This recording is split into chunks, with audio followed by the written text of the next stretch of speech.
Safety is of utmost importance in cases of emergencies, like health crisis. But this should not impede learning. Students should be allowed to continue learning in the safety of their homes. Vibal brings you the Smart Homeschool Kit. The Smart Homeschool Kit offers complete tools for a homeschool setup while encouraging collaboration between teachers and parents. This kit contains the following. First, Smart Wizard. These workbooks provide age-appropriate supplementary activity sheets to challenge learners' understanding of the lessons and help them put their learnings into practice. A teacher's guide that serves as a manual for monitoring the learning progress of students at home is also available in the kit. This kit also contains a parent's guide to assist parents in guiding their children while learning at home. Daily lessons are made available in Smart Class. Aside from lessons, these books feature performance tasks aligned with DepEd's K-12 curriculum, good for an entire school year.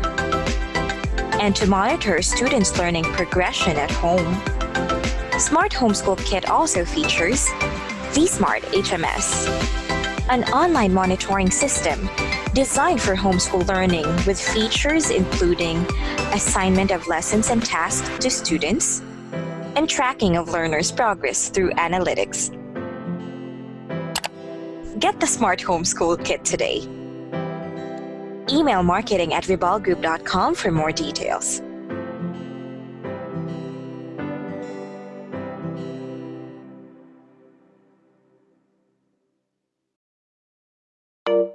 In this age of new normal, online is not your only option. Because new normal means new learning modalities and new learning possibilities. Let Vibal make learning offline possible with Smart Class. Smart Class contains pre-made daily modules sequenced according to DepEd's budgeted teaching and learning calendar. Each module has a specific lesson duration and has day markers to guide parents and teachers in the asynchronous learning of learners. Inside the modules available in Smart Class, you will find the following elements. First, learning competencies are identified in the module openers. Kickstarters are available.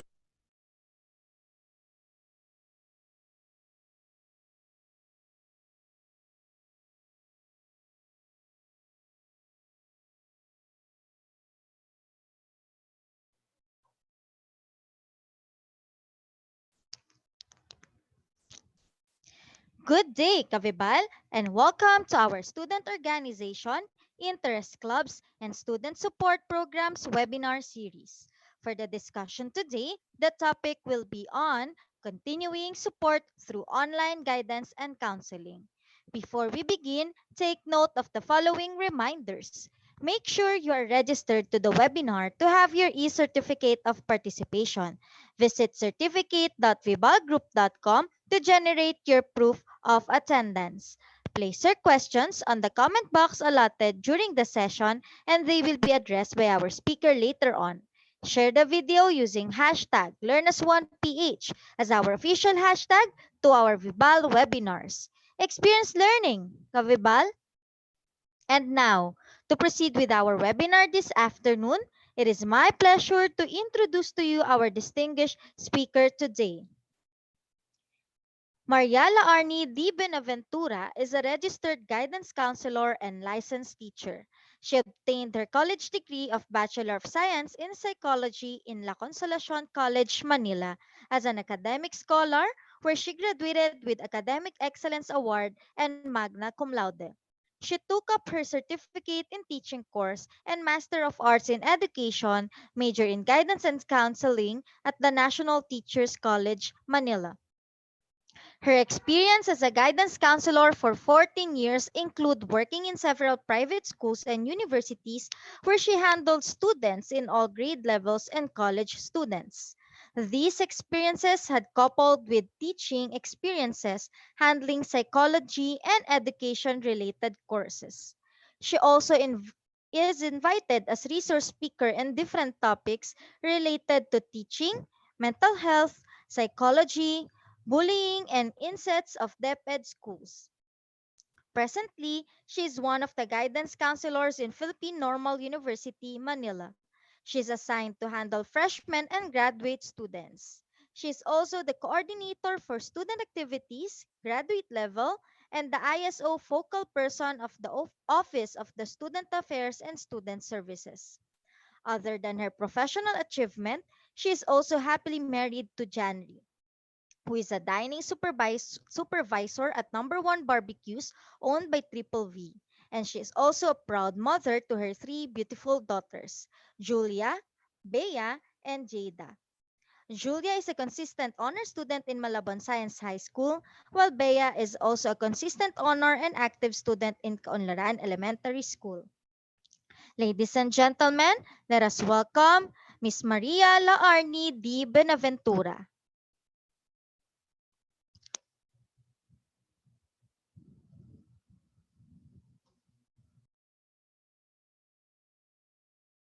Um, Thank you so much po sa Vival for inviting me once again in this another webinar series po on student activities, interest clubs. Ayan, actually isa din po 'yan sa aking mga hinahandle sa PNU.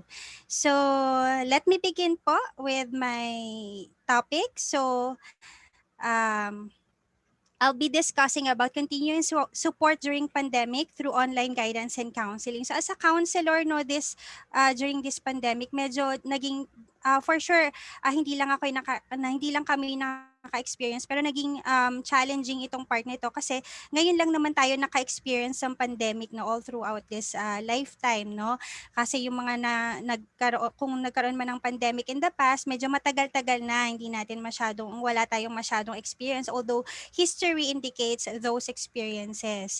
So right now, I'll be focusing on online guidance and counseling. But of course, hindi lang naman guidance counseling yung services or support services that we can provide to our students. So I'll be focusing on students and syempre ito yung mga services na pinoprovide natin sa school ano. Ayan. So let me continue with for a while.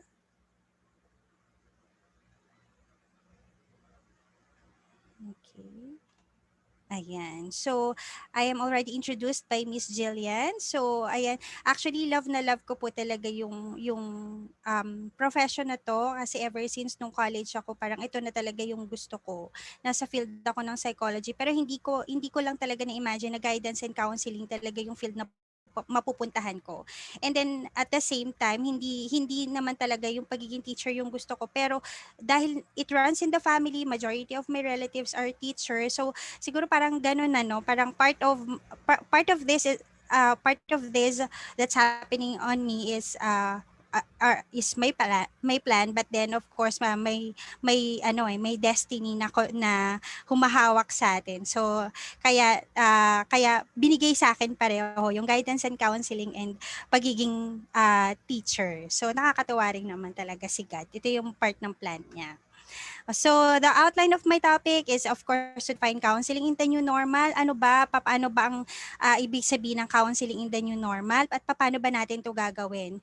And of course, what are the legal basis of continued support for students? So, ito ba ay binigay lang talaga or initiative lang ba 'to ng mga counselor or talagang hinihingi talaga 'to ng batas no ni-require talaga sa ating mga professionals na mag-provide talaga ng assistance sa mga students.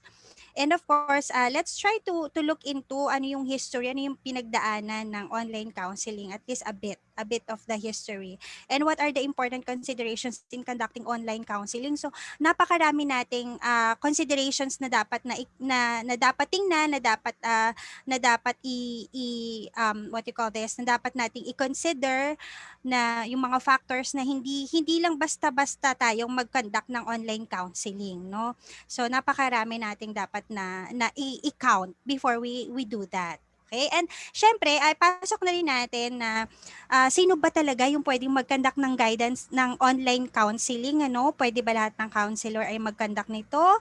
Pwede ba kahit na hindi licensed counselor ay mag-conduct nito? O ano yung role ng mga teacher sa ganitong aspeto, no? Kasi lahat, for sure, karamihan sa atin na nakatutok ngayon dito sa live webinar na ito ay karamihan sa atin ay mga teacher. So at least magkaroon tayo ng idea, mga kaguruan, kung ano pa talaga ang role ng guidance counselor sa paaralan. At papaano kung halimbawa, paano natin i-address yung mga concerns na may mga schools na wala namang registered guidance counselor. Ano yung services na pwede nilang ibigay, ano yung services na pwedeng nating um, i-offer sa ating mga students. Ayan.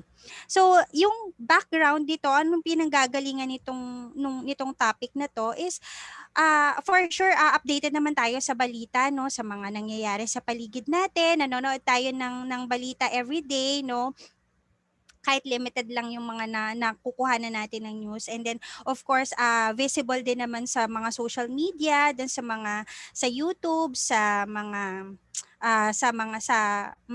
internet, kung ano yung mga nangyayari sa paligid natin. And one of this is of course yung increase ng mga calls sa mga ano natin, sa mga free hotlines natin regarding dun sa pre-lockdown, dun sa mga regarding mental health concerns with from 80, no, before lockdown, 80, average of 80 pa lang yung nare-receive nila. Pero ngayon after few months, after several months, tumaas siya to 400. So that is how many percent, no? That is actually more than almost 400% of yung naging increase niya, no? So medyo nakakabahala na talaga yung ganong data. And of course, there are also some, sad to say, some mental health related deaths. No, I'm sure na narinig natin yan sa mga news ngayon, na there are some students, very young students, na nag-commit ng suicide because of their mental health related concerns. And of course, isa sa mga possibility na nangyari yan is because of course effect ng pandemic, or maaari din na nagkaroon ng meron na talagang concern yung student pero hindi agad siya na-address, tapos umabot pa sa ganitong point na talaga namang ang laki din ng impact ng pandemic na ito sa mental health natin. And yung age bracket na tinitingnan natin is from between 15 to 29 years old. So dun sa 15 to 21 to 22, ito yung from high school to college level. Ito yung mga students natin eh. Hinahawakan natin sila, or na-handle na natin sila, no? Hindi masyado dun sa mga kabataan, pero for sure, or hindi lang siguro, pero siguro some of them are also experiencing difficulties in terms of their mental health. Pero mas malaki yung chances na maging fatal yung experiences nila in this particular age bracket.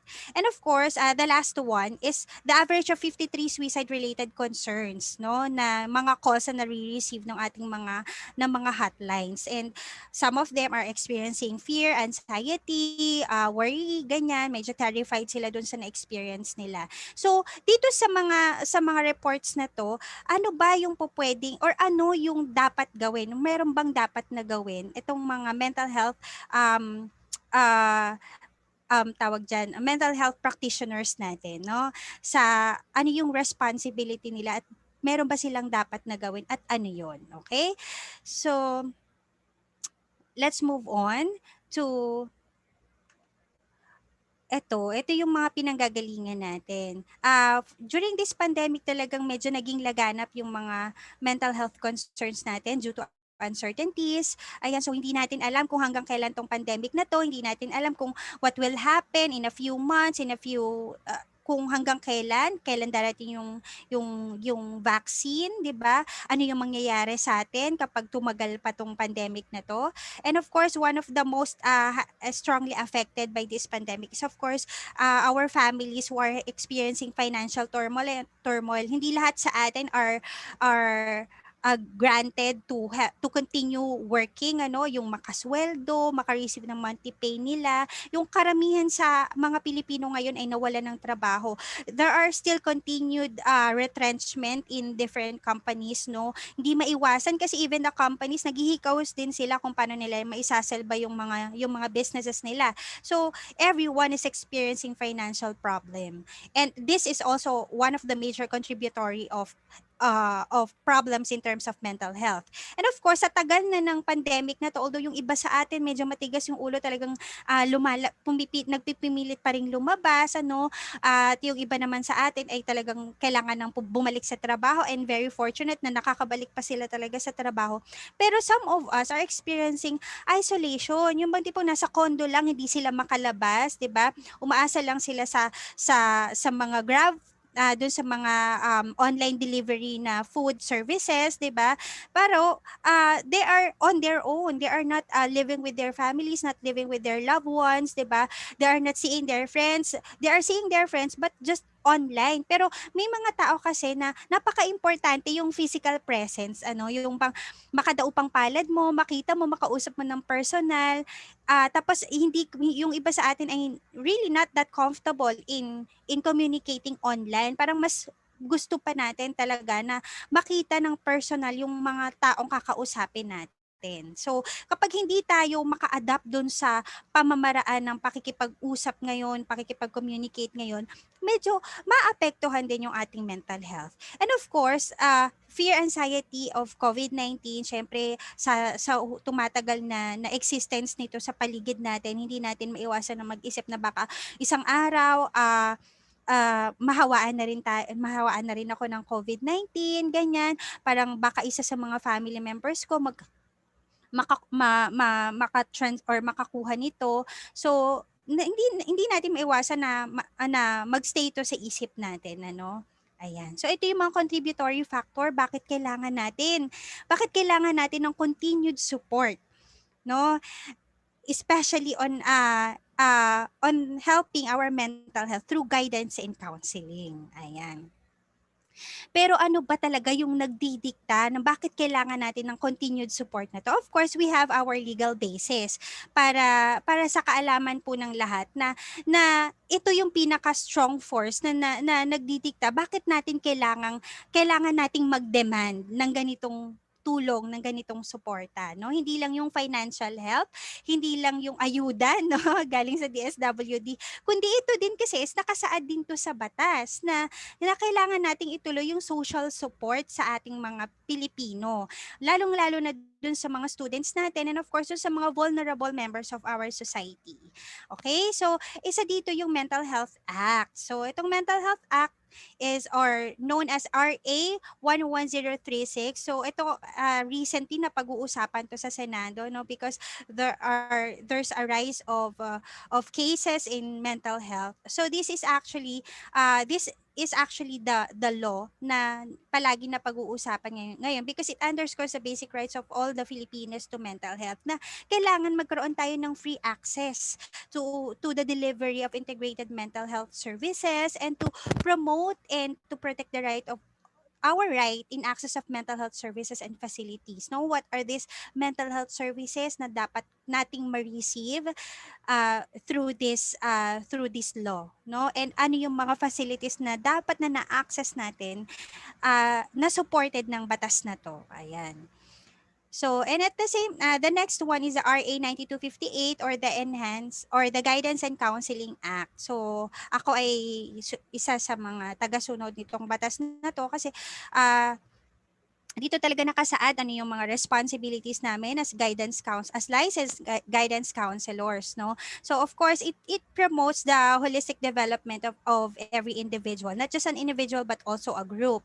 So it follows a certain ethical, relevant, and effective and guidance and counseling services, no? Hindi lang siya basta service na dahil gusto mo lang siyang ibigay, no, hindi. It follows a certain standards. It has an ethical standard, it has a technical standard as well na dapat sundin ng mga licensed guidance counselor. Otherwise, kasi kung hindi tayo susunod doon, kasi there may be some what you call this pwede kasing magkaroon ng detrimental effect dun sa ating mga students, no? So that's why we really have to adhere to the ethical standards of the law.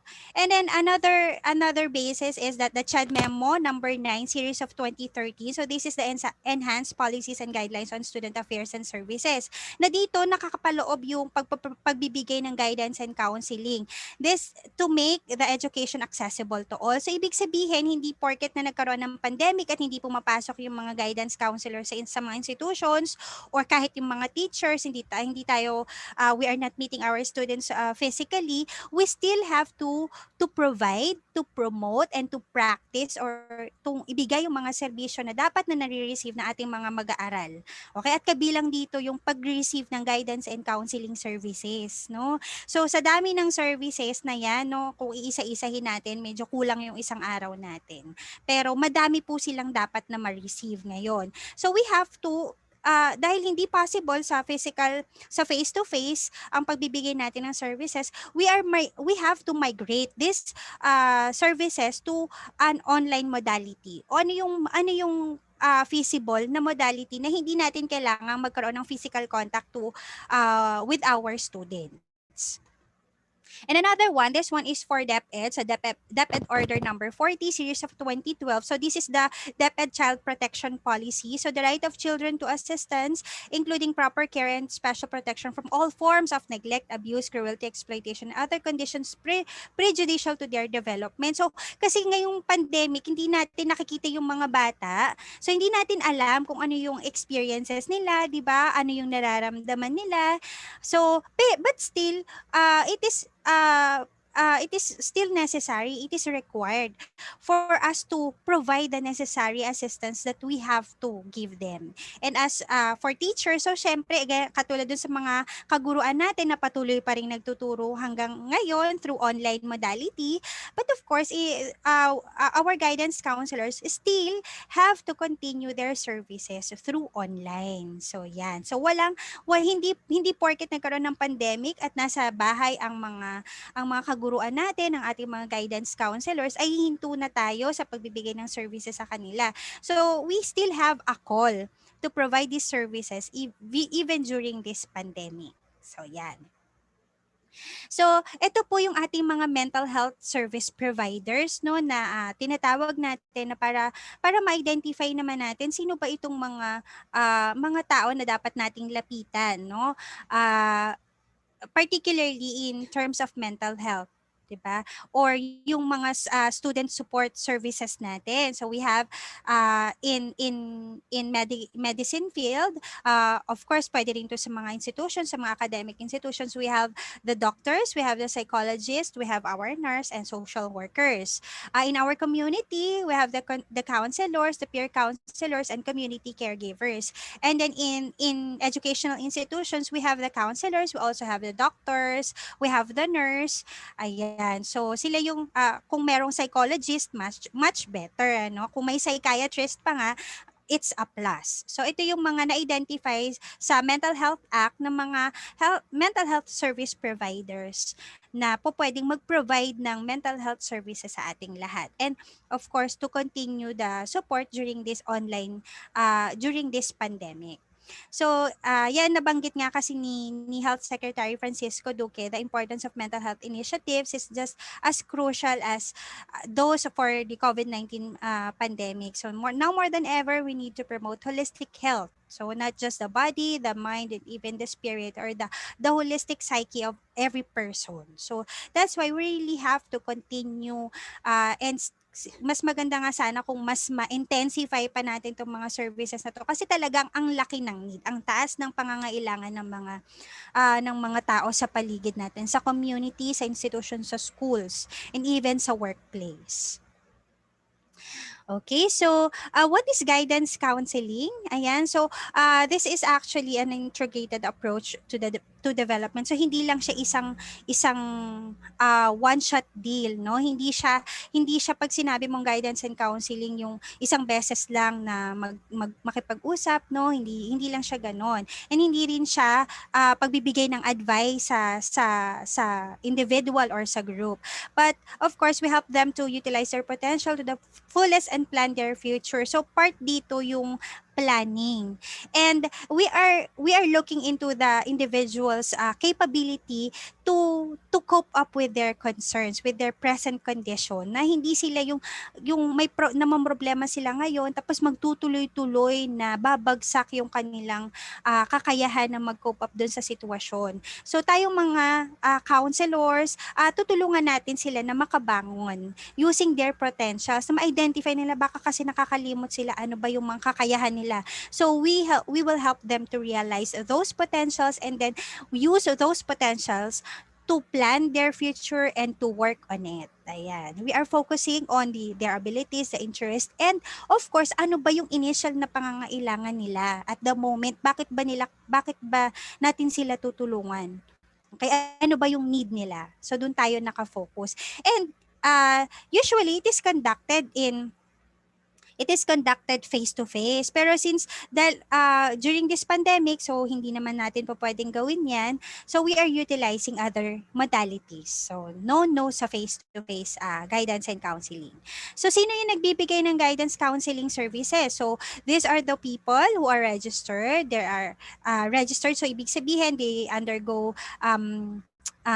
licensure examinations para ma-register sila. They have their PRC license issued by PRC.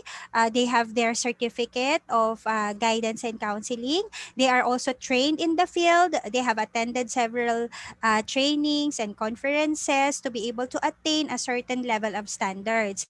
They also adhere to the rules and regulations stipulated in the RA 9258. And of course, they strictly adhere to the Code of Professional Ethics and Technical Standards in the practice of guidance and counseling. So hindi po basta-basta tayo magkakandak ng counseling. So dapat meron tayong mga sinusunod na ethical standard and technical standards.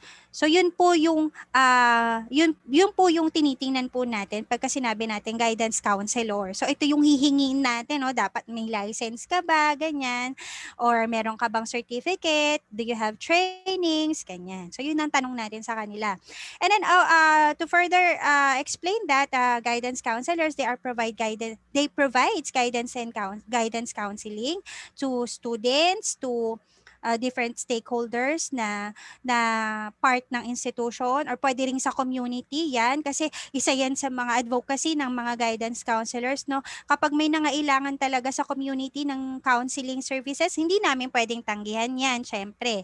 And then of course with this we can also provide mental health assistance and career guidance services, especially during this pandemic. So mental health assistance, hindi, may mga cases kasi na hindi na cover or no, hindi na kaya or hindi na cover nung capabilities and training ng mga guidance counselor. So kapag it's beyond our capability, so we can refer them to other professionals like psychiatrists or doctors or psychologists. Okay? So ito yung mga alay natin in attending to mental health concerns of our students. And then we also provide support in the mental health well-being and career planning of our learners and educational personnels, no? Pwede rin naman tong i-apply dun sa mga institutions like yung mga sa workplace, dun sa mga businesses, ganyan. Pwede rin naman. So, basta nakafocus tayo sa mental health well-being. So, kumbaga, ito yung mga preventive measures para maiwasan natin yung pagdami ng mga number of students or cases who are experiencing mental health concerns, no? Para maiwasan natin yun. So, we provide activities or programs that will enhance, that will develop the positive mental health well-being of our students. So para yun sa lahat. Then of course, we provide services to community, schools, educational and training institutions. Okay, so now moving on. So dahil ang focus natin is ano yung services na pwede nating ibigay during pandemic. So ang focus natin is the online counseling services in school. So, of course, katulad kanina na mention ko na napakaraming services na pwedeng ibigay sa mga students, no? Like yung information services, ayan, sa assessment and testing, evaluation, referral. We also provide what do you call that? Mental health, yung mga developmental programs, ayan. So actually, napakarami pa natin pwedeng ibigay sa kanila through online. Pero very crucial talaga yung online counseling services. Sa bukod sa ito yung isa sa medyo pinakamahirap, medyo challenging talaga na service. At the same time, very ano siya, very exclusive siya for guidance counselors, no? Hindi natin to po pwedeng basta na lang ibigay na, oh, ano daw, may student daw na nangangailangan. O teacher, baka pwede mong kausapin. Baka ganon, ano, baka may ganong arrangement. So, hindi basta-basta natin to pwedeng gawing ganon, no? Basta ibigay na lang natin sa ibang professional, no? May mga certain standards tayo na dapat na i-consider when it comes to online counseling services. Okay, so counseling this is a dynamic personal interaction between the counselor and the counselee. So usually this is provided face to face. So right now, because of this pandemic, so we are providing this through online, given a certain number of considerations. No, hindi basta-basta mga considerations yan. Napakarami yan actually. Okay, so for counselors, we have to consider their competence. Are you trained to handle online counseling? Were you able to receive this kind of training and of course yung mga technological knowledge natin is are enough para mag-conduct tayo ng online counseling. So ito yung mga questions natin, ano, dapat si counselor is really trained and competent in handling online counseling kasi ang daming pa pwedeng mangyari at dapat yun dapat i-consider at dapat yun ma-attend natin, and we can only do that if we are able to, if we are trained to handle online counseling. Okay? And of course, there are also limitations of practice. So what are these kind of limitations na, kasi di ba kanina pag-usapan, na-mention ko na may mga cases na hindi naman talaga pwedeng for online counseling. Okay? Like for example, if the students are having disability or they are having problems, they are not able to read, so paano sila magbabasa ng email, paano sila magbabasa ng chat. Okay, and then of course, if the student or if the client is not technologically knowledgeable to do online counseling, so isa pa yon.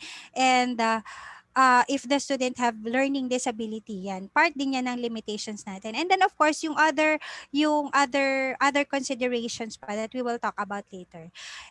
Training and supervision, yan na mention ko na yan kanina, na for a counselor to be able to be competent enough, dapat mag-undergo siya ng training. And kahit na work from home tayo mga counselors, kailangan pa rin, meron pa rin nagsusupervise ng ating mga kinakandak na online counseling. Hindi pwede na tayo lang kasi there are some cases na medyo complicated. So we have to consult another more experienced guidance or registered guidance counselors to assist us, to at least give us some wisdom on how we can further improve our management or case management capability. Okay? Then of course, the identity and credentials. Kapag pumapasok sa schools yung mga bata, identify nila na, ay, ito, guidance counselor ko to. Si ma'am ay registered, ganyan.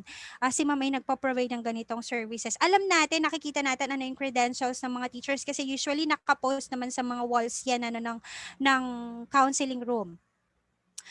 But in online counseling, hindi nakikita ng mga students yan, hindi nakikita ng mga client yan. So dapat aware si client or si student kung sino yung kausap niya at si ma'am talaga to. Kaya si counselor talaga tong kausap ko. At kilala din niya somehow, may idea siya ano yung background ni counselor, na siya talaga yung registered guidance counselor namin, talagang siya yung nag-handle ng mga ganitong klaseng cases. No? So dapat aware yung mga students doon sa idea na yon, na hindi yung basta lang nila kakausapin yung counselor, no, tapos hindi naman nila alam, hindi naman nila kilala. Okay? Unless, of course, kung nirefer yan mismo, kung yung counselor ay nirefer mismo ng isa pang counselor. Ibig sabihin, na-verify na ni counselor na itong counselor na ipapakausap mo sa estudyante mo ay registered counselor talaga. Okay? So, yan yung mga concerns natin. With regards naman to counselees, of course, kailangan nating ma-identify ano yung ilang taon na yung kakausapin natin. Kapag high school student up to 18 hanggang 18 years old, 18 years old pababa, they are still considered as minor, ano. Pero kapag kasi student ay nakakapag-decide na on their own, ayan, pwede nang wala ng special arrangement. Pero for minors, like for example, grade school, ayan, wala talaga silang capability to decide on their own, ganyan, kailangan natin ng presence ng parents or ng guardian. Okay?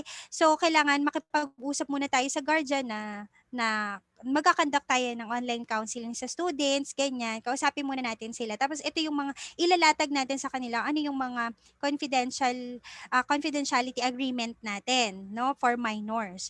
But for students na hindi na minor, like yung mga adult na, young adult, that they can decide on their own, uh, pwede natin silang kausapin ng sila lang, okay? Na kahit na wala yung parent or walang caregiver. Then another consideration is their disability and their abilities. Okay? Ano ba yung kakayahan ng mga students natin? May problem ba sila sa communication? May problem ba sila sa technology? Hindi ba sila comfortable? Ano? So, part yan ng na considerations natin.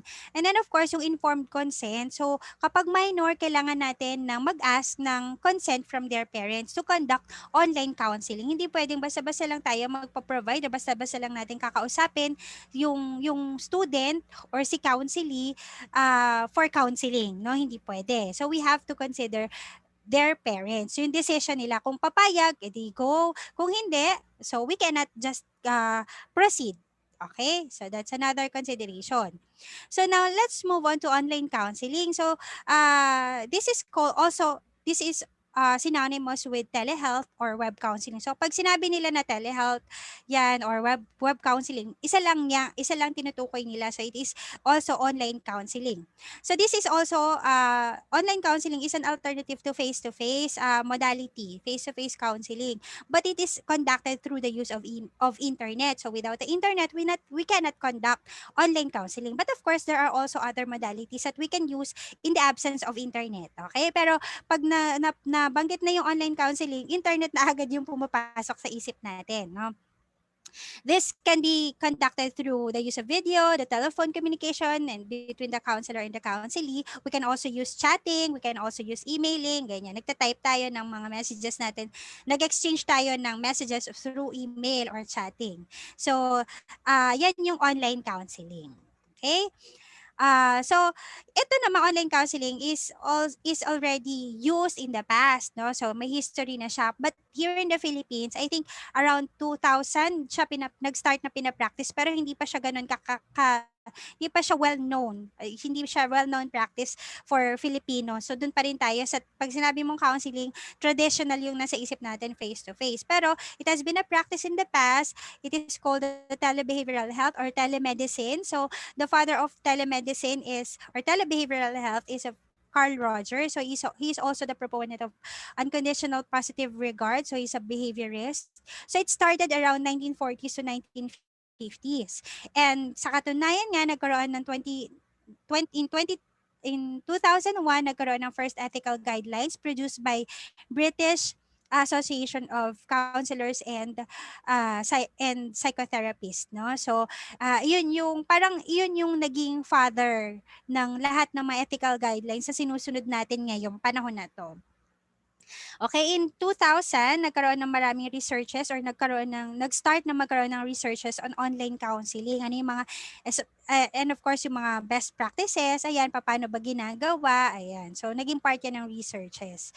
And then in 2009, nagkaroon ng evidences that online counseling when done well can be as good as face-to-face. So, ibig sabihin, effective naman tong online counseling kung talagang gagawin lang natin or i-apply lang natin yung mga specific considerations na stipulate natin later.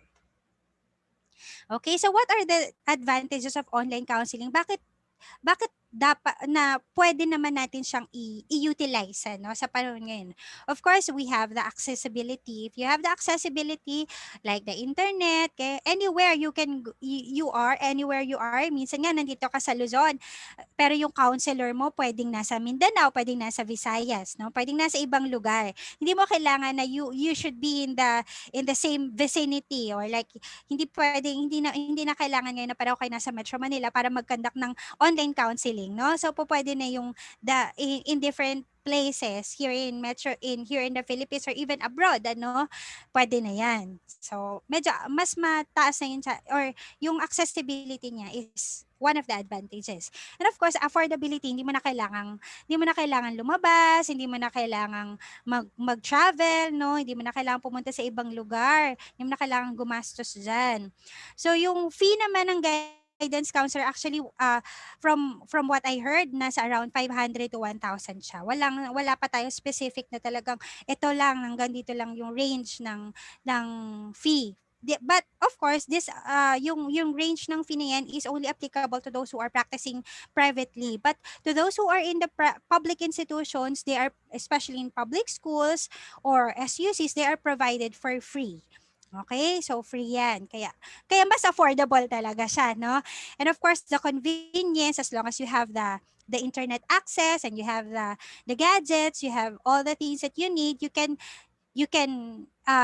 access, you can obtain the services online.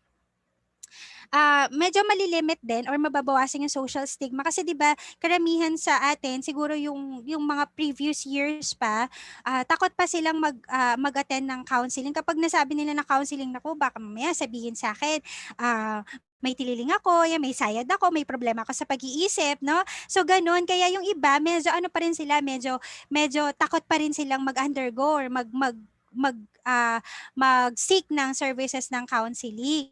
So, because of this online na napoprovide natin siya online, hindi tayo kailangan makita physically na nagpupunta sa counselor. So, kaya hindi na iisipin ng ibang tao na may ano tayo, may problema tayo sa pag-iisip kaya tayo nagsisik ng help ng counselor. Pero sa totoo lang naman, hindi naman talaga napakalayo na kapag nag-attend ka ng counseling is may problema ka sa pag-iisip, no? Hindi naman talaga gano'n. Kapag gano'n na yung problema, iba na yung mag-handle, no? Hindi na counselor, no?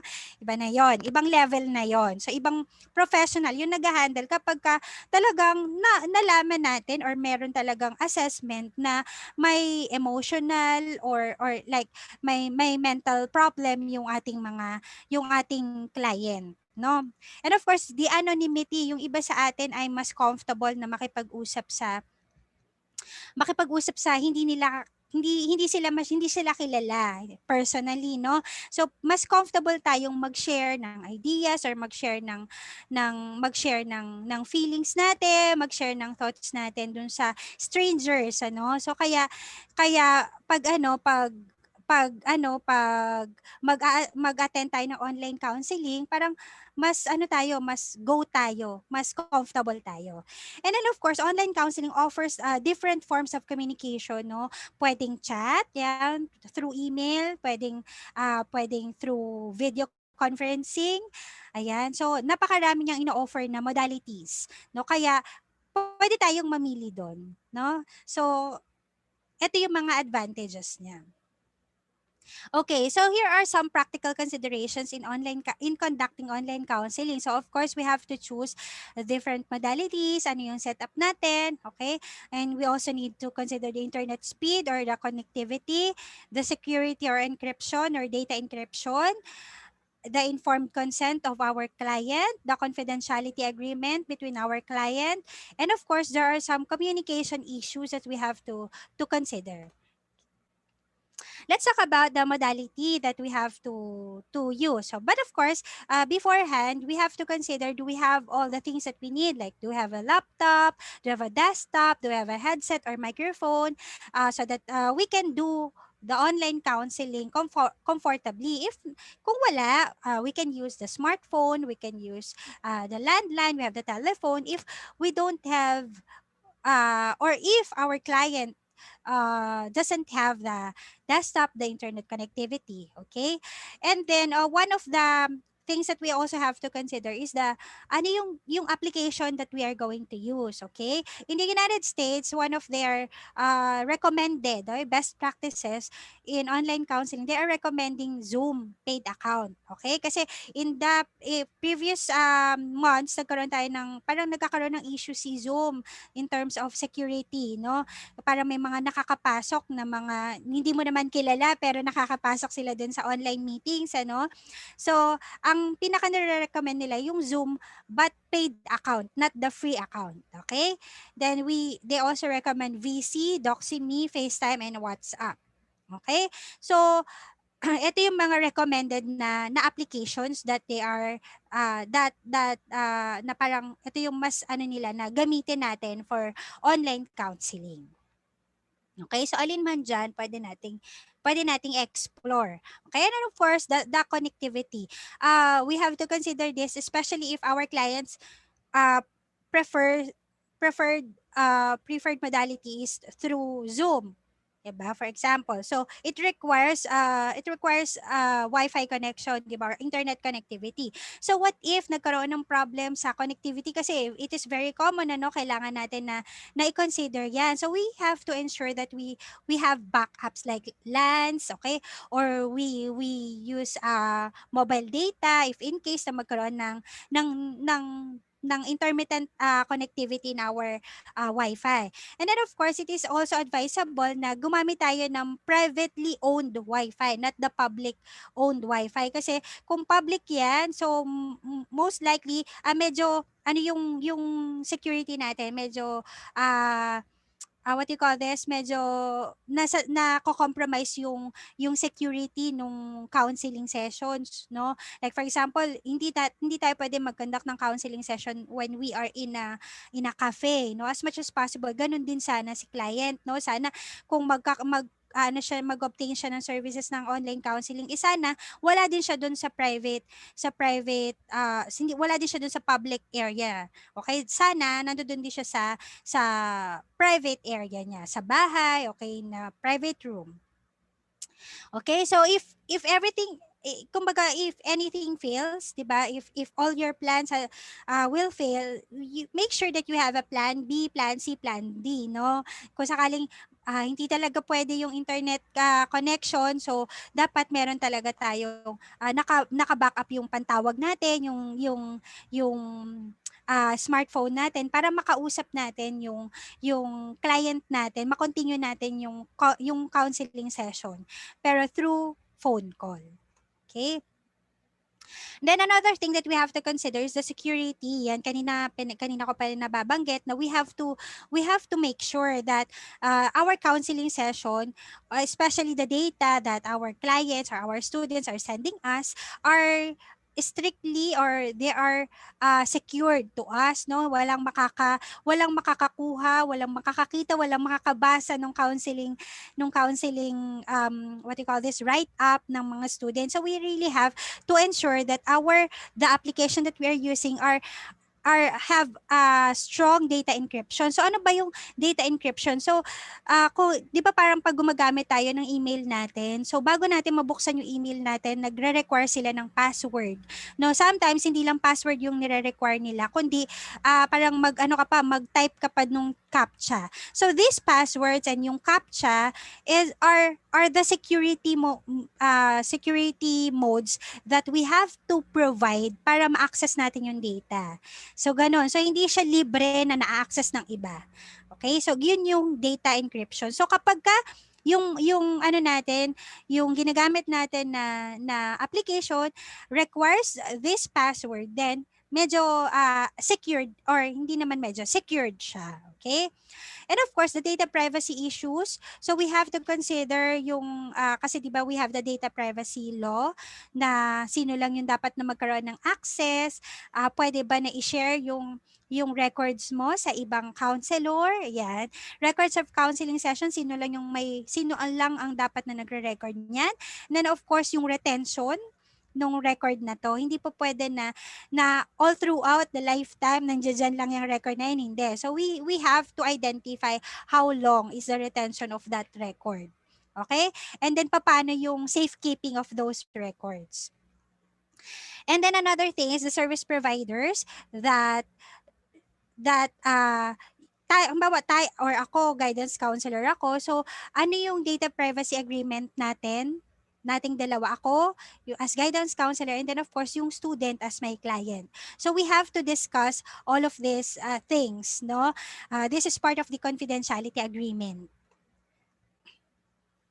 Okay, kanina na-mention ko na if we are talking of or we are counseling minor students or students below 18 years old, we must obtain consent from their parents. So it should be written, or as much as possible meron talaga tayong makuha na response from the parents, or we have form na design na yan, parang form na yan na pipirmahan na lang ng parents, or they will open it in a certain application para ma-attach yung signature nila, no? If not, talagang mag-ano tayo ng paper, mag-send out tayo sa kanila, and then ibabalik nila sa atin yun. Pipicture nila kapag na pirmahan na nila. So we have to obtain that.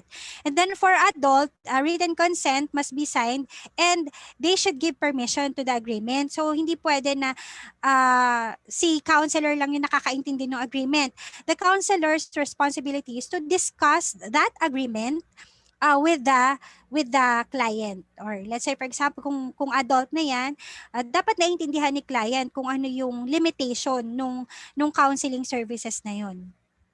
At dapat nag-agree si client doon, not just verbally but also in written. So dapat mag-affix si client ng signature niya doon sa agreement na yon.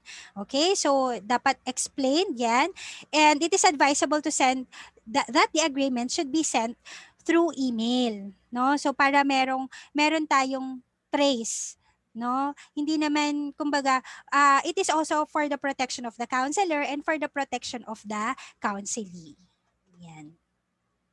The confidentiality agreement, so the counselor must ensure confidentiality of the counseling session.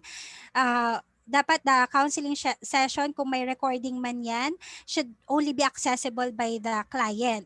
And then sana si client din naman, naintindihan din naman niya sana yung confidentiality, na hindi niya yun ipapapanood sa ibang tao, no, for their protection and for the counselor's protection. And then it ensures that no record will be accessed by anyone.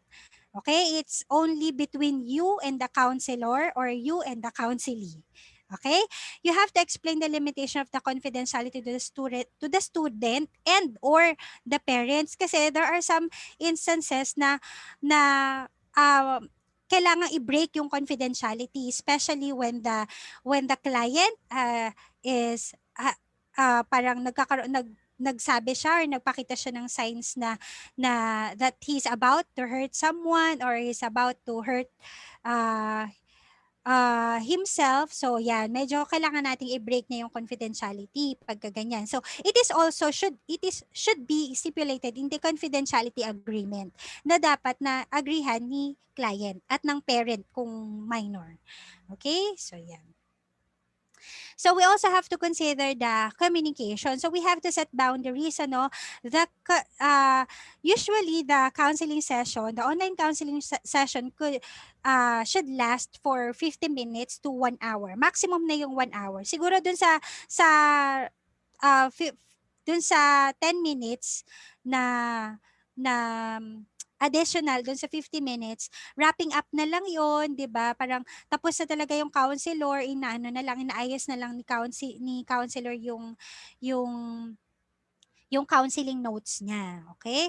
As counselors, we have to focus on the frame. Kasi napakahirap sa totoo lang na makita sa online counseling yung mga verbal cues, yung mga behavioral cues na makikita lang natin in a face-to-face counseling session. Kasi nakakatulong 'yun para ma-identify mo ano ba talaga yung anong problem ng client mo. But in online counseling, mas tumatagal, mas tasking siya kasi mas mahaba yung nagiging session, kasi ang dami mong kailangang tingnan na anggulo.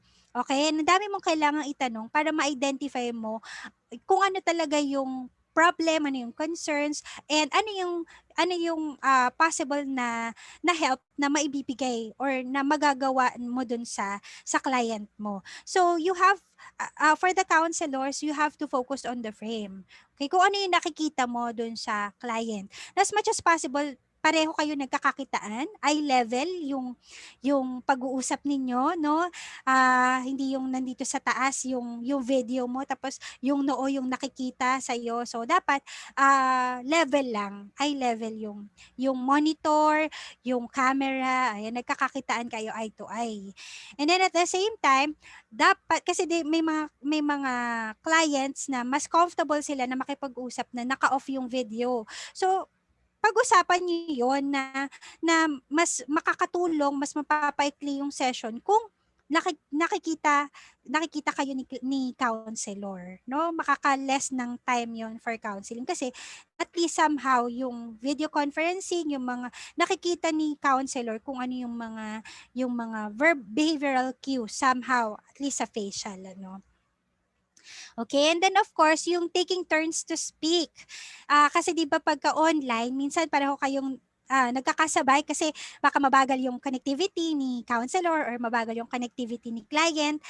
So minsan nakapagsalita ka na tapos si client nasasabay yung pag-uusap ninyo. So ang nangyayari nag-overlap. No, so you have to talk about it na paano yung exchange of communication ninyo. Pakiramdaman ba ganyan or tapusin ko muna yung tanong or di kaya sabihin ni client na okay, can you answer this? Ganyan may mga verbal cues, ano, may mga cues kayo kung sino na talaga yung magsasalita sa inyo para hindi nag-overlap yung communication. And then of course, for counselors and counseling, we have to identify kung up to what time tayo open for clarification and for questions. Kailan natin i-welcome or kailan tayo open para dun sa mga inquiry or clarification or questions regarding what you have talked about, ano, between you and the client or between you and the student, no? So pwede ba si student is pwede ba na mag-chat sa'yo after nung session ninyo? Pwede bang mag-send sa'yo ng email kahit natapos na yung session ninyo? Up to what time? So si counselor, kailangan niyang i-communicate yun kay student na kaya pwede I can accommodate your inquiry, your question, your clarification from this to this day, ito MWF from ganitong time hanggang 5 p.m. So by 5 p.m. kung ano man yung marireceive ko or after 5 p.m. kung ano man yung marireceive ko sa email or through chat, I will answer that the next day, the next morning, okay? When my working time is when I'm on to work online, okay? Then of course, the note taking kasi medyo crucial din kasi yung note taking eh. Are we comfortable for counselors? Are we comfortable to take down notes while we are talking or while we are having video conferencing with our client online? Or is it possible to record the session? So you have to include that in confidentiality agreement. Okay, and then of course for informed consent. And before recording, you have to ask first your client kahit na nasa ano na siya, kahit na nasa informed consent na siya. So you still have to ask the client or the student verbally if it's okay for them to record the session. Okay? So, and of course, the note taking should not be accessible to other people. It's just you, it's just between the student and the counselor. So dapat ano lang, si counselor lang yung nakakakita nung notes na binibigay na sinusulat niya sa paper, okay? And then of course, we also have to consider yung written communication like yung email, mag-email ba? Saan ba tayo mas comfortable through email or through text messages? Part ba ito ng online counseling? Yes, of course. Kaya lang yung through written communication lang. So yung exchange ng conversation is through typewritten. So hindi siya through verbal, no? So yan. So part din yan ng online counseling. Okay, so ayun na po yung mga different considerations that we have in conducting online counseling. So, before ako magtapos, ayan, so in counseling, ito po yung isa sa mga palagi po namin sinasabi, what you say in here stays in here. So it's just between you and me, except if someone is hurting you, you want to hurt someone, and you want to hurt yourself. So kapag dumating na sa point na ganito, nasa ganitong estado na si client or si student, okay, it's a must that we have to break the confidentiality. And for student, we have to inform the parents, or kapag adult now, we have to inform some authorities or those people or the immediate family members of these plans to hurt themselves, to hurt someone, and to hurt uh, or if someone is hurting them. Ayan. So ito po yung mga rules to when to break confidentiality. Okay, so when little people are overwhelmed by big emotions, it's our job to share our calm, not join their chaos. No, sana tayong mga counselors, even teachers, no, sana mag-contribute tayo para matulungan yung mga students natin na maging calm during this difficult time. Na wag na tayo makadagdag dun sa internal chaos, no, dun sa pag-aalala, sa anxiety, dun sa takot nila, sa pagkakaroon ng terrifying emotions, no. So sana makatulong tayo sa kanila emotionally. Okay, so anything is possible when you have the right people there to support you. So etong mga services na to ay sana makatulong sa mga students natin. At sana yung mga students natin ay wag ding mag-atubili na mag-seek ng counseling help sa ating mga registered guidance counselors. At para naman dun sa mga teachers natin, sana mas maunawaan ninyo nating lahat yung role ni guidance counselor ay hindi po para yun para lang sabihin na sila lang yung may karapatang mag-counseling. No, hindi po. It is actually for the protection of the client and of course of the community.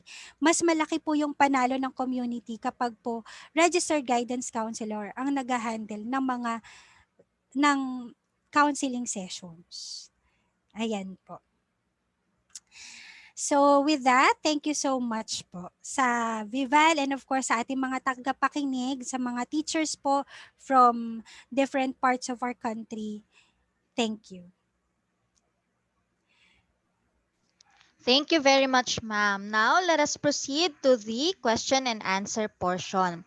Yes. Our first question is from Ferdinand Kiatchon. Paano ho tutulungan ang mga taong may suicidal tendency sa panahon ngayong bawal ang face-to-face contact and hindi naman lahat may internet access and gadget? Okay po. Actually, isa po yan sa mga challenges na talagang pinag-iisipan po natin kung paano natin gagawin, ano. Pero kung sakali man po na may na-encounter po talaga kayo na may mga suicidal tendencies po, suicidal thoughts, importante po na ma-inform po yung immediate family members.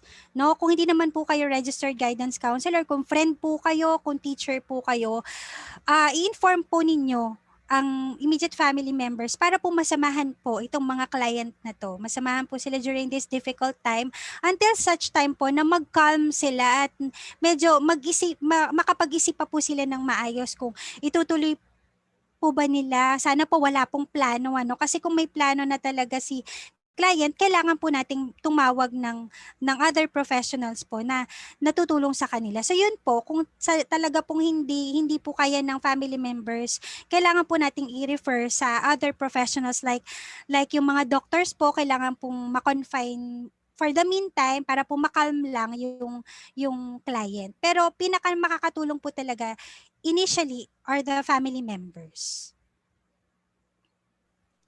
Yun Thank po. you, ma'am. Our next question is from Mary Angel Villanueva.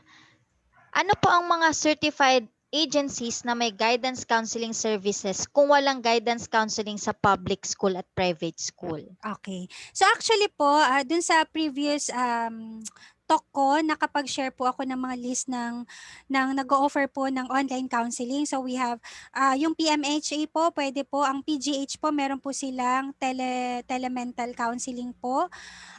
For psychiatrist naman po yun. Actually po, ang dami po ngayong nag-o-offer online eh. I-search lang po natin sa internet kung ano po yung mga list ng providers po ng free online counseling po. So usually naman po sa internet ay available po yung kanilang mga email addresses, contact details, like yung cellphone number po.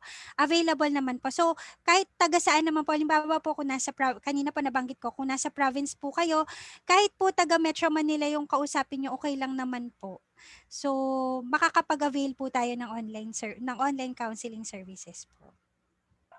So pwede po 'yun kung sakali pong wala po kayo sa institution ninyo. So pwede po nating i-refer, or let's say kausapin po yung client or yung student or yung parent na 'yun po ang gawin. Tumawag po dun sa mga providers po ng online counseling.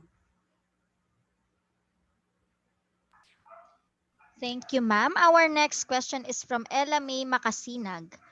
How will you assess if the online counseling is effective if you can see the result to your client or student? Okay. Usually, kami po ang practice po namin kapag after online counseling po namin is we provide evaluation link to our students or to our client to assess kung naging effective ba yung counseling. So, yun po, ginagather po namin yung mga data na yon, and then we try to look into them para po ma-assess din po namin yung practice namin. So, isa po yun sa mga ginagawa po natin. Kasi i-inform naman po ni client through the evaluation kung nakatulong ba sa kanya. So dapat din yung evaluation form natin ay designed to identify yung level of effectivity of our counseling session. So it's really a must to have an evaluation form or link. Thank you, ma'am. Our next question is from Ferdinand Kiatchon. Can teachers be trained para maging guidance counselors if schools don't have any licensed guidance counselor? Okay, for the educational institutions po na walang registered guidance counselor, what they can have is to conduct or to have psychological first aid. So ito po ay binibigay po kahit na hindi po practitioners ng counseling. So sa mga teachers, applicable po ito sa mga teachers, no, recommendable po. So sa psychological first aid po kasi ang ginagawa po natin is to provide the initial need of the student without conducting without conducting counseling. So hindi po natin, wala po tayong na-violate na law doon. So yun po yung pinakamaganda, pinaka-advisable po to have a psychological first aid training for teachers. Then after the psychological first aid, kung talagang hindi pa rin po okay si student, that's the time na dapat na pong i-refer sa professionals. Like, makipag-partner po tayo sa mga institution na may registered guidance counselors. O di kaya po, i-utilize po natin yung mga free online counseling, what you call this, websites para po ma-refer po natin yung mga students po na nangangailangan. Thank you, ma'am. Our next question is from the Gauli. If the guidance staff, non-RGC, will conduct interviews with the student as a sort of PFA, is she still going to ask for a parent's consent, or is parent's consent only required for counseling service? As much as possible po, when we are getting the information of our students, initially po dapat sa school pa lang, pag start pa lang po ng klase, identified na po itong mga services na to na ikakandak po natin to for the whole school year. So bago po mag-start ang klase, nakapag-provide na po tayo ng informed consent sa ating mga parents, para po bago mo gawin yung mga gantong services, informed na si parents. So may informed consent na tayo. So it is really in Data Privacy Act po kasi required po iyon. Kailangan po talaga magkaroon ng informed consent. Galing po sa, lalong-lalo na po kung minor. Thank you, ma'am. Our next question is from Bernice Sumalinog. What services can we offer offer po if we do not have RGC in school and only RPMs? Okay po. RPMs can conduct testing po, assessment, kasi they are the ones licensed to do that. Okay? And then, you can provide psychological first aid. Okay? So, yun, coaching, pwede po. Pwede pong mag-coaching, mentoring, pwede po ang mentoring. So, and of course, yung mga interviews po, pwede rin po. And then yung mga group activities, except for counseling. Thank you, ma'am. Our next question is from Anne Rivera. How can we equip teachers for basic counseling? May webinar po ba for such concerns? Ay, for basic counseling po, actually, in our institution po, we actually provide our pre-service teachers po, basic counseling techniques po. Pero, they are practicing it as teachers po. Pero hindi, that is still beyond, that is very basic na hindi po sila nag-overlap dun sa role ni counselor. So, pwede naman po, kumbaga para makuha lang po natin yung competence kung paano po natin kakausapin yung students, but not conducting counseling. Kumbaga po parang we're just guiding them, we are just parang kinukumusta natin yung estudyante kung kumusta na sila, pero we will not go beyond that. Okay? So pwede naman po. Pwede po kayo mag-invite sa mga institutions po ninyo ng mga registered guidance counselors din po para i-train po kayo. Kaya actually po pwede rin po yung i-offer ng Vival ng Vival para sa mga susunod po na webinar. Okay, pwede naman po. Thank you, ma'am. And our last question is from Onel Panuncio. Ma'am, ano po ang gagawin ko kapag may lumapit o nag-chat sa akin na may problema na halos may suicidal thoughts na, pero di ko po alam ang isasagot ko? Okay. Sa totoo lang po kapag may mga ganyang cases po, napakahirap po talaga na sumagot kasi hindi natin alam kung tama ba yung sasabihin natin or baka mas maka-worst pa dun sa na-experience nila. So kaya mas maganda rin po talaga na minsan yung presence lang po natin ang ibigay natin sa kanila. Okay? And siguro po kung meron po tayong gagawin para sa kanila, is the best is to encourage them to open up their problems to their family members. Okay, encouragement lang po and support na nandiyan po tayo para sa kanila. Okay, so yun po yung pinaka pwede po nating ibigay para po hindi po tayo makadagdag dun sa dinadala nila o baka kasi pwedeng maging contributory factor tayo para ituloy nila yung kanilang yung nasa isip nila na sana wag naman pong umabot doon. Okay, so better na to talk to their parents or let them talk to their parents or family members para po yung family members nila ang makapagbigay ng assistance na kailangan po nila. Yun po. That's all the questions we have for now. Any last reminders to our viewers for today po? Okay, so sana po ang sa akin ang There we have it. yes. Okay, so for last word po para po sa ating mga viewers, sa mga teachers po natin, sana po malas po sana yung stigma to those students or teachers who are seeking guidance and counseling help, and mas ma-promote pa po natin para mabawasan po yung mental health concerns, ayan, para po kumbaga parang bago po maging serious pa yung problem, ma-attend na po agad yung need ng community natin, ano, kasi hindi lang minsan hindi lang naman sa school yan, pwede naman na sa ano lang, pwedeng yung kapitbahay ganyan, tapos fortunate na may kapitbahay kayong registered guidance counselor, no, para hindi maging serious yung problem nila, mas maganda po na i-refer na agad natin sila sa registered guidance counselor, and sana po mas ma-promote po natin yon. And kasi alam ko yung mga teachers natin, marami na silang pinagdadaanan. So wag na nating dagdagan pa ng mga wag na masyadong madagdagan pa ng mga um, emotional concerns ng mga estudyante. So kung tutulong po tayo sa mga estudyante, so pang ano na lang po, pang referral ganun, para po at least maging ano po kayo, parang maging bridge po tayo ng proper services na dapat pong ma-receive ng ating mga estudyante. Ayun po. Maraming maraming salamat po sa mga viewers po natin. Shout out po dun sa mga taga PNU, sa mga PNU 1 po, yung mga students ko po ay naka-tune in, at sa mga kaguruan po ng PNU at yung mga teacher po na relatives ko sa probinsya po ng Mindoro. Maraming maraming salamat po. Thank you, Miss Jillian. There we have it. In behalf of Ibal Group Incorporated, I would like to thank our speaker for today for this very eye-opening and insightful learning session. It is an honor to have you with us today, ma'am.